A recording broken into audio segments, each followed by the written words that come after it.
Hello, everyone. So nice to see you. So many familiar faces. I'm happy. I rely on your support. First, let me introduce myself. My name is Nana. I am an English language teacher and a department chair at Projector School. Hi.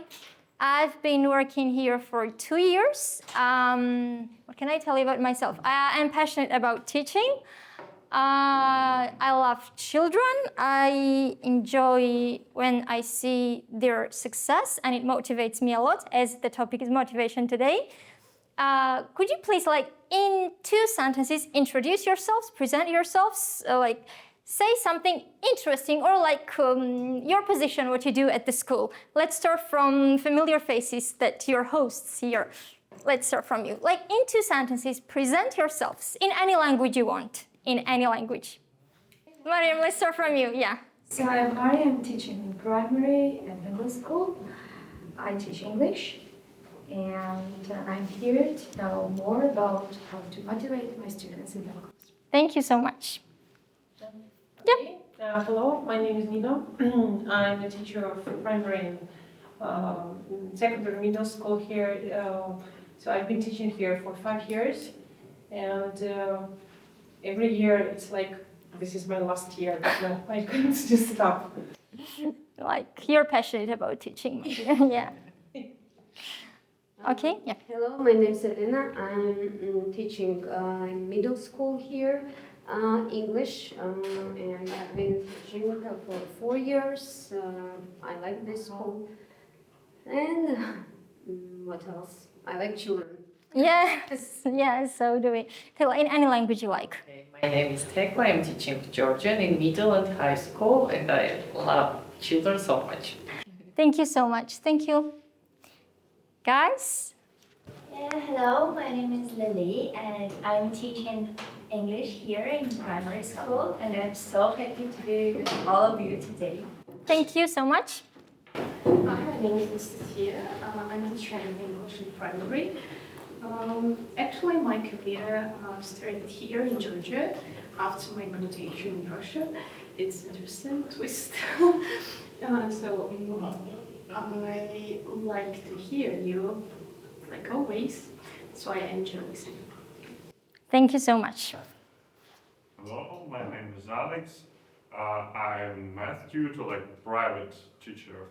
Yeah, and I like to be on this session. I hope it's the only English session, here on this conference. Yeah. One of the fewest. Yeah. Okay, yeah. So I'm interested in practicing my English. Thank you so much. Thank you. Hi, my name is Maria. Actually, I'm a teacher for German, so maybe I can't speak so English so good as you. But I try. So I'm interested in the theme of engaging students into the lessons. Mm-hmm. That's why I'm here. Thank you. Cool. Thank you. Yeah, hello everyone. My name is Ashken. Currently, I live in Armenia. I teach there in Armenia. In Russian school in Armenia. I'm a primary school teacher. I teach English there, but I think my field of interest is mostly preschool, I would say, because it's amazing to teach the language to preschool kids. That's why I love games. I love topics about engagement. I love different kinds of techniques to play around the lesson. Thank you so much. Thank you, guys. Now, let's move on to the structure of the workshop. The structure of the workshop follows the following. We'll discuss what the motivation is built on, extrinsic vs intrinsic motivation, instruction clarity, and finally we'll have engaging strategies how to make our students more involved in our lesson. So the first 10-15 minutes of the workshop will be more theory-based, and then we'll have lots of engaging activities. Okay, have a look at the picture. So what do you think motivation and chocolate have in common? Dopamine. Wow. Dopamine. Yeah? Yes. Exactly, dopamine. So when we eat chocolate, and I guess all of us love eating snacks, chocolate, and sweeties, our brain releases dopamine.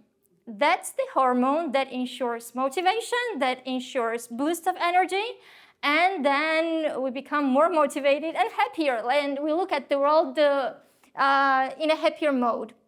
So it turns out that when the student motivation, like when students see the high scores, but the score which is deserved, the same hormone dopamine is released by their brain and the motivation increases. But imagine that you gave all of the students 100%, like 100, like the highest performance, like the highest score. What do you think would happen? Like all of the students, weak, strong, slow. Because it's the same for everyone. Exactly, absolutely. What did you give? You gave a score? Yeah, like the highest score, 100% to each and every student in your class. Do you think they'll be equally motivated, the strong ones and the slow ones? I mean, you gave the mark, right? Yeah, but undeserved. Like you were so generous that you gave the highest score to every student in your class. But maybe it depends in which system they grew up as students. If they grew up in the system of ranks, right, marks and stuff. Yeah, imagine that they all have 100%, 100, the highest score.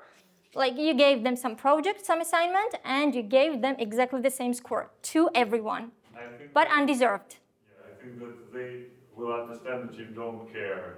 You give 100%. Yes, and this is not motivation. So those they deserve, they will lose their motivation. Because why should I work if everyone has the same score? That's a good question. That's where intrinsic motivation starts. Like, why should I work if everyone gets the same? Like, this is a good question to ask yourself, and then you go somewhere from there. Yes, but this is one aspect of my motivation to get a high score. My daughter, she got the same score as everyone, but her presentation was really the best. I know, I saw it, and I really know. And when she came home, she said, "Mom, I don't want to waste my time more because we got the same. Even I did more, and I did better."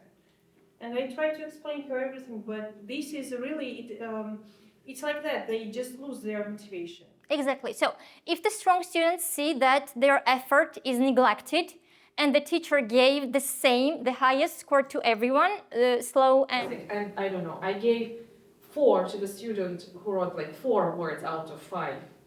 It's different. Why should they compare themselves in between each other? I mean, they do it, but whereas the teachers would say, no, you have your own path, you have your own path, that's it. You're getting 5 for 1 word, and you're getting 4 for 4 words. And if kids start arguing with me, I sit down and explain to them, like, what's going on. So, I don't know. Yeah, okay, yes, cool. Yeah, it also depends on the task and the criteria that you give. But we don't have so much time to talk about exactly in details. Okay, so actually it turns out that according to Edutopia, which is one of the greatest and the most common resource for teachers website, it states that motivation for learning doesn't start with academic success only. It starts with expectation. So if I have the expectation that I will get some specific score in the exam and I get exactly the same score or a bit higher, my motivation increases. But if I see that I get lower score, like I see that, for example, my English is not good enough and I expect 60% or 50, 60%. If I get lower, of course, my motivation decreases. But if I see myself as an average student and I get way higher, like 100% undeserved score, that I did not put so much effort and I got exactly the highest score, then it doesn't ensure that my motivation increases because it's undeserved. It has to be deserved. It has to meet with my expectation, what I see and how I perceive myself. Because we all, and kids, believe me, they have their own judgment. They can evaluate themselves really well. They might say that, oh, teacher, I deserved higher score than you gave me. But deep inside, we all have our perception of, the perception of ourselves. what our expectation might be and how we perform as students and as teachers or as students or as at any job. We all have our own expectations of ourselves. Okay, this is AI generated photo, but it's based on my own experience and my own observation. You can agree or disagree. So I think that motivation is on the top. Without classroom management, without equality, and without objectivity, there is, I highly doubt that we can speak about motivation. So it's like building a house without having the foundation. If we talk about only motivation without engaging strategies, classroom observation, like classroom management, the peaceful and quiet environment in the class, I don't think that there is any room for motivation there. Like there should be laid some foundation in order to pave the way to the motivation. Extrinsic motivation vs intrinsic motivation. So there are grades, presents, punishment, things like that that contribute to extrinsic motivation. And I don't say that it's bad. Sometimes it also works, and we might have the students who are only score motivated. When they see the high score, this is the only motivation that they have.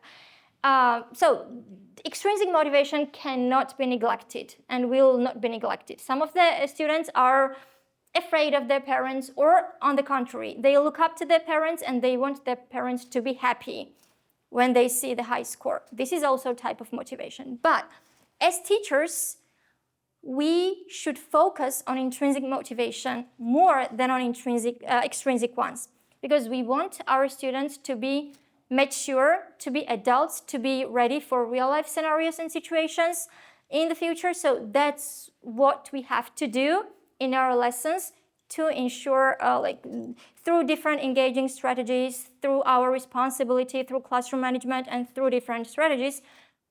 Okay, curiosity and interest is one of the aspects of intrinsic motivation, which can be achieved by task personalization, which can be achieved by intriguing questions, role plays based on students' interests, based on their curiosity, who they want to be. For example, if your student wants to be an actor or an engineer, you can create role plays that will adapt to their interest and they'll be more engaged in these types of activities.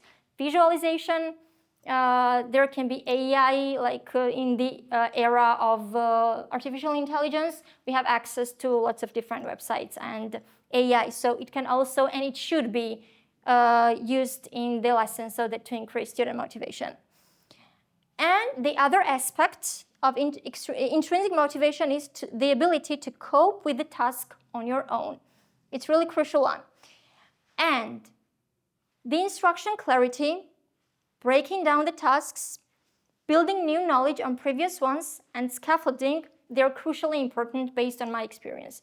Because if the student doesn't understand the task, doesn't understand the instruction, the task is too difficult, or the instruction is too difficult, or there is little or no support from the teacher, using scaffolding, for example, then we can expect that the motivation is deflated and the students lose motivation. Yeah. Now, let's have a quick look at the instruction and tell me what's wrong with this instruction. What mistake did the teacher make? You can have 1 minute to read it. It should be divided into sequence instructions. Mm-hmm. Step by step. First we do this, we do that. Because too many steps. Of course, it depends on grade, but still it's too long. It is an exercise on its own to understand what is going on. Yes. Absolutely. There's already if you understand. Too long and maybe difficult to understand for them. Yeah, because the teacher uses the terms first. Oh no, first you do this, then that. Yeah, it's too overloaded. Even if the task is easy to complete, the instruction is so unstructured and unclear that the student might get scared before getting to the task because they have to get the instruction first. Okay, so guys, I have the instruction that you need to modify and structure it in a clearer and more understandable way. All right? So I'll give you 1 to 2 minutes for this task. Working groups, maybe you can join someone, yeah. So 1 to 2 minutes to work on this instruction and try to make it clearer, more understandable, and easily manageable for the students. Okay, time is up, yeah. So guys, okay, guys, as we don't have so much time to discuss each and every group's answer, I'll show you the structure and clearer instruction and tell me if you agree. So there is the answer. Please compare your answers with the... I guess you all agree that this instruction is much clearer than the previous one. Okay, cool. Now, let's start from... I'm sure that all of us, like language teachers, we are all language teachers, right? Math teacher.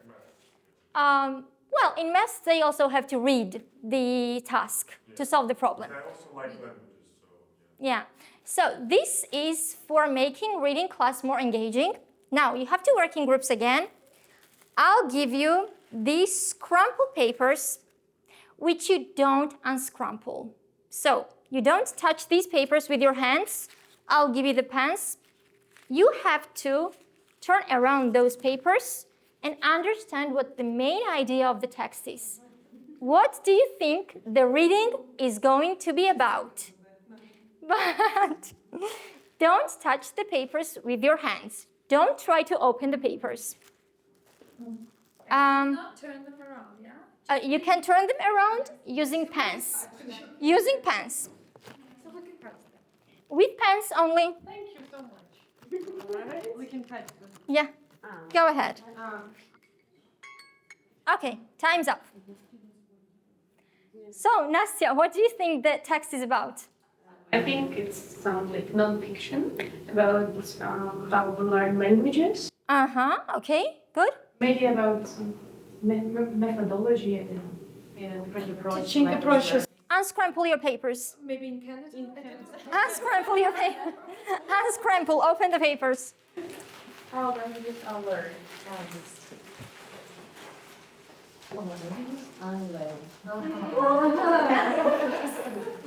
Did your expectations come true? Yes. Okay. So, you can create true, false, multiple choice, reading, open-ended questions based on the same text after the curiosity rises, after the student's curiosity rises after this activity, because this type of task creates the impression that they play. They don't read anything. This is not academic task, and they are engaged. Once their motivation increases, you can give them different activities like true, false, reading, writing, and so on and so on. Okay. Who do you think this woman is? Okay, where do you think this woman? The profession and the country, the nationality. Okay, try to judge from her outfits, from her appearance. What profession do you think she practices? The nationality?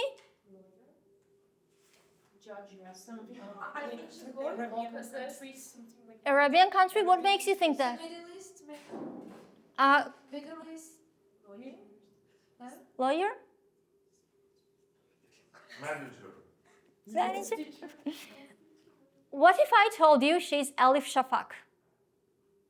Famous British-Turkish author. You figured? British-Turkish? Yeah, originally she's from Turkey. British-Turkish, yeah. So she's from Turkey, but currently she lives in Britain. She's been living in Britain for quite a long. I don't know for how long, but quite a long.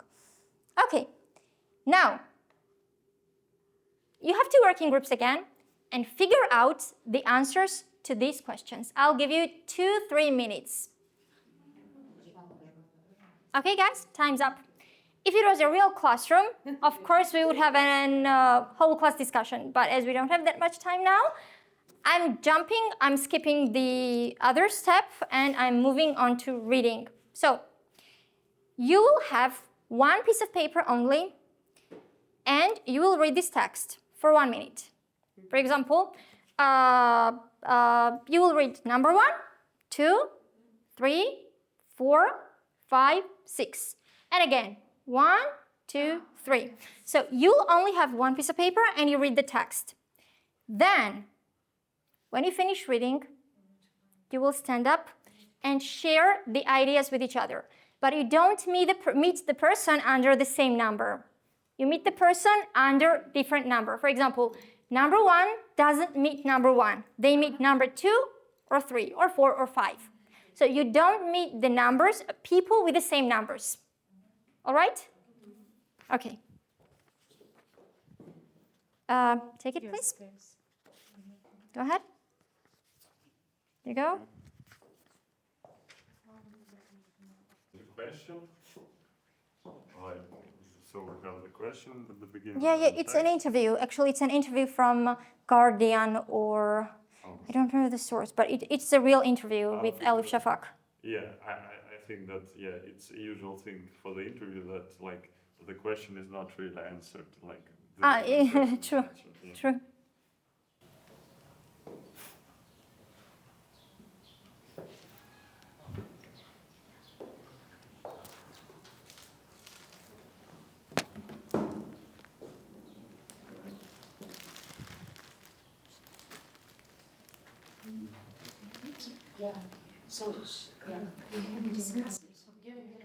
Okay, so now I want you to stand up, mix and meet the people with different numbers and share what you read. So number 1s meet number 2 or 3. Stand up, stand up, stand up, stand up, stand up, mix, mix.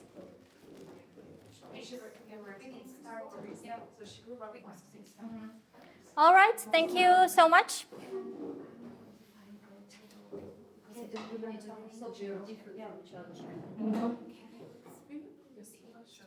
Thank you so much. Now, what activity would you suggest to the kids after sharing their ideas with each other? Language teachers, any ideas? After sharing? Yeah, after this activity, after sharing, after speaking activity, what activity could we do?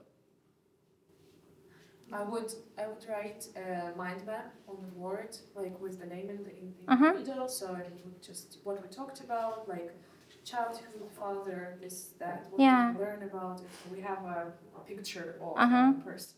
Like QWL chart. New, wanted to know, learn. Yeah. Like could be the purely reading-based activities, like read and answer the questions. Read and... So yes, after reading activities, reading and answer the questions. To understand how students really got the text. True, false. Yeah. Anastasia? Makeup headings. Again? Oh, cool. Makeup headings. Yeah, good. Okay. So now, guys, we've all had activity listening class in our lessons, right? But what if we turned a listening task into speaking? What if we created the task that was not only, that's intention was not only to listen and understand, but to make the kids speak? Now, you all know Julia Roberts, right? Yes. There is a video, vocalizing nature. This is a minute-long video, and Julia Roberts is vocalizing, speaking in the name of nature. So you have to watch a video. Without the sound, there is no sound. And you have to figure out what she might be speaking, what nature might be telling us. So now you'll watch a video and try to write down your ideas, what the speech might be about. Working groups again, please. You can collaborate and share your ideas. So when we watch a video, is there a sound on? No. No.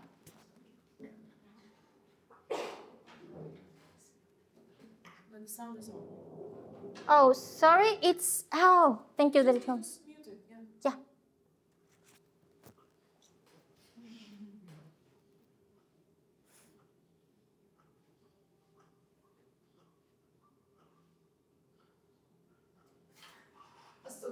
already speak. Okay. Write down the text.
Just once? Just once? Wow. Okay. So I'll let you listen to the audio as well, not only watch.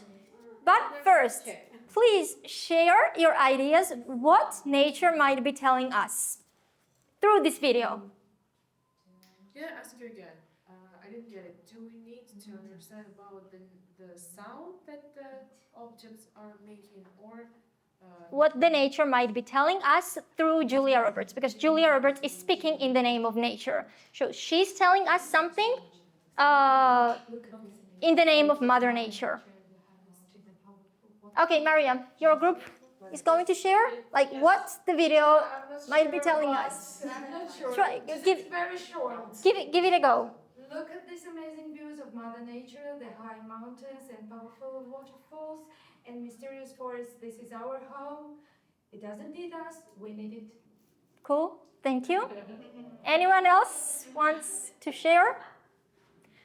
Okay, now let's watch a video what she truly tells us, both Julia and Mother Nature, and compare your ideas. Nature. Some call me nature.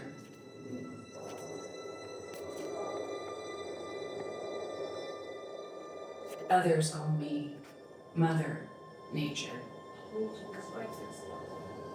I've been here for over 4.5 billion years. 22,500 times longer than you. I don't really need people, but people need me. Yes, your future depends on me. When I thrive, you thrive. When I falter, you falter. Or worse.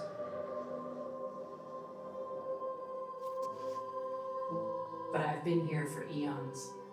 I have fed species greater than you, and I have starved species greater than you. My oceans, my soil, my flowing streams, my forests, they all can take you or leave you. How you choose to live each day, whether you regard or disregard me, doesn't really matter to me. One way or the other. Your actions will determine your fate, not mine. I am nature. I will go on. I am prepared to evolve. Are you?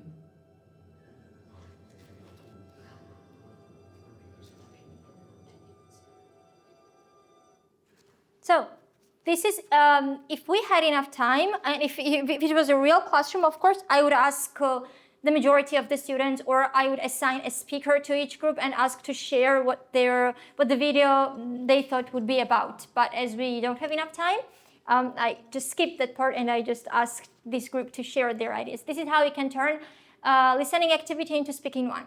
And after this, you could give true, false answering questions. Again, like traditional exercises based on listening. And of course, you can pre-teach the vocabulary based on this video. Like you can do pre-teaching in the previous lesson. Once they are prepared, you just give them the vocabulary and you ask them to figure out, based on the vocabulary, what the listening might be about. So, yeah, and there was also one more interesting exercise in one of the books that I was teaching with. It was about musical instruments and what kind of nature they depict, like violin. What kind of nature can it be? Like trees, Associations. Yes, exactly. And it was also like listening task with speaking. So it was more about speaking than listening. But also, yeah. So lots of exercises could be invented based on this listening speaking. It could also turn into reading, like the script. You could print out the script and take the gaps, the sentences with target vocabulary that they already studied, like lots of different activities. Okay, so guys, look around, look at the walls. You see the papers, right? 1, 2, 3, 4, right? Okay, so you again work in groups as you're here, but you have to choose one paper as you wish, like whichever you want. And just a second, no, don't stand up yet. Read the description and answer the questions. When those inventions will be made, by what time, advantages and disadvantages. Like when are we going to expect those technology, the advantages and disadvantages. You'll have 3 minutes. Stand up and choose the paper. Let's share what technology you've read about, by what time they'll have been invented, and the advantages and disadvantages. If it was a classroom, again, I'd demand for full, complete answers. But as we don't have that much time, just give me short answers, please. Who's willing to share?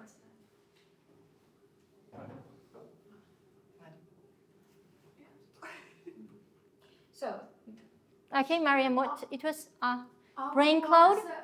Cloud life paradise. So. I clearly understood it. It is amazing technology. Allows you to transfer your brain consciousness into a computer. You become a part of the iCloud. By what time do you think, are we going to expect this type of invention?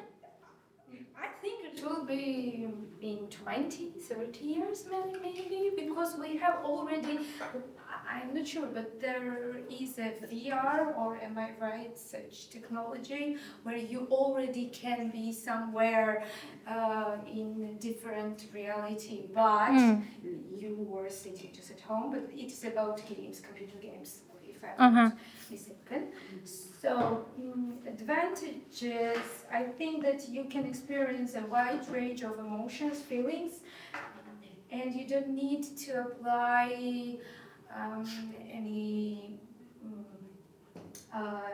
so you don't need to have lots of money, you don't need to travel to have visas or just like these things. And you sit at home and feel all of these experiences. But I think the disadvantages are that this is not your experience. It is not your life. You are not living your life. You are living virtually. It's a kind of virtual life. Yes. It's not a like. Where is your personality? Exactly. Where are your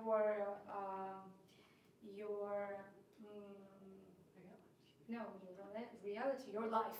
You do not live your life. You're not being in the moment. So you're not living in the moment. You're just kind of living in virtual. Or something like that. Someone. It's fake. Yeah, it's fake. It's false. I agree. Like even though it gives you lots of opportunities, like even not leaving the country. Yeah, exactly. Interesting to listen to you, but Like, yeah, I would do, like, if it was a real classroom, I would take one person and assign it to, like, I would change the leaders or speakers, and they would share their ideas about the technology. Then they would have debates, discussions, like pluses, minuses, yeah. Like, I would ask them to write down the pluses of the technology, the minuses, advantages, disadvantages, and then the final product could be writing an opinion essay on, one of the topics, yeah, the final product. They could even do a project. Maybe pre-writing. Exactly, like the steps that you cover, yeah. You could also make up reading based on this text, like lots of different activities could be based on this topic, and final product could be a project or an essay. Okay, the last activity for today, again, it's inspired by the future technology. You might also teach future perfect based on this topic, or the second condition, or the third conditional. Yeah, like the future, predicting the future. There you see the questions. Don't pay attention to the numbers because the Word files made mistakes with the numbering, so don't pay attention to the numbers. You all have the same questions, absolutely the same questions. And you need to ask these questions to each other. But now, look at me. You remember your numbers? 1, 2, 3, 4, 5. 1, 2, 3, 4, 5. 1, 2, 3, 4. So 1, 2, 3, 4, 5. 1, 2, 3, 4. Now, I need the odd numbers. 1, 3, 5. The odd numbers come here and stand in a line. Odd numbers only.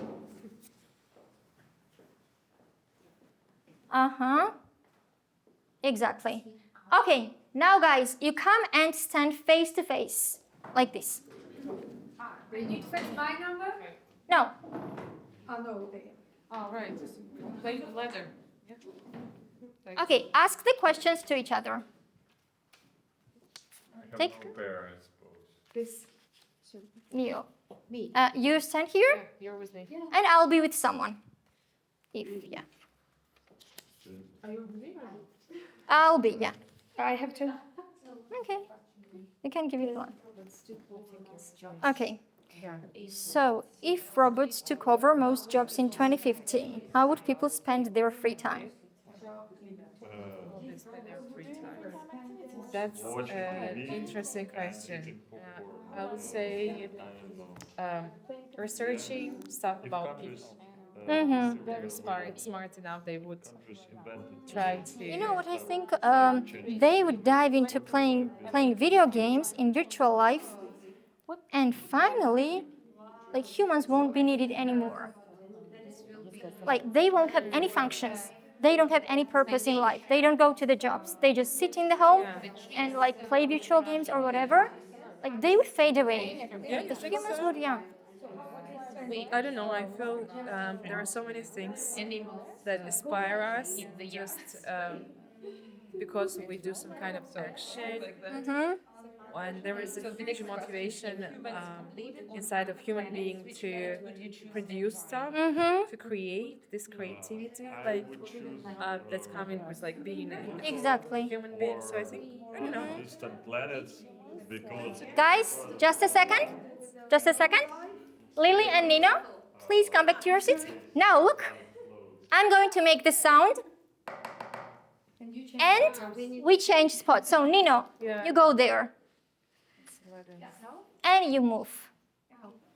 Again, based on, like, as the topic is future technologies, you could teach them the third conditional, future perfect, and you could give them target phrases using the third conditional or the future perfect, depending on what your purpose is. So you could give them exactly the same questions using the target grammar or vocabulary even. Like if they study, I don't know, what can they study about future technology? Like some target vocabulary. You could also put the target vocabulary into the questions and make this like, you ask them, the students, to stand in 2 lines. And once you clap or once you like tap on the desk, they'll just move around. Like the last student goes at the top and they change the partners. And again, it would be a good source for debates, and it could create follow-up activities based on these pictures and information about future technology. Yeah, you wanted to say something? Yeah, how do you, I have problems with this. I do it a lot with the circles, but how do you make them use the target vocabulary? Because mostly people are lost in expressing their mind, right? And the easiest way is to use something that they already know. So some of my students, they're like, they skip this part and they're like, no, use this word, no, do it like grammar. I think I'm doing it in the wrong way, to be honest. Good How point. do you deal with this? Good point. Probably scaffolding. I would give them, on those pieces of paper, if you were students, probably I would give the target vocabulary, and I would demand, you need to use this vocabulary, you need to use this grammar, but before this activity, make sure that you pave the way to this activity. You teach them grammar, you teach them vocabulary, do drilling, do grammar exercises, vocabulary. This is kind of final product. Speaking discussion based on previous knowledge, like vocabulary or grammar. But if it was a weak classroom, I would still give them scaffolding, it's really difficult. because we all, it's just human brain that we have the tendency to simplify the tasks. And we use the vocabulary that we already know, that we're already sure about. Yeah, this is just human brain. And we have to push students. No, it's all of the teacher's problem. It's all of the teacher's problem, so. Okay, guys, that was it. I hope you enjoyed.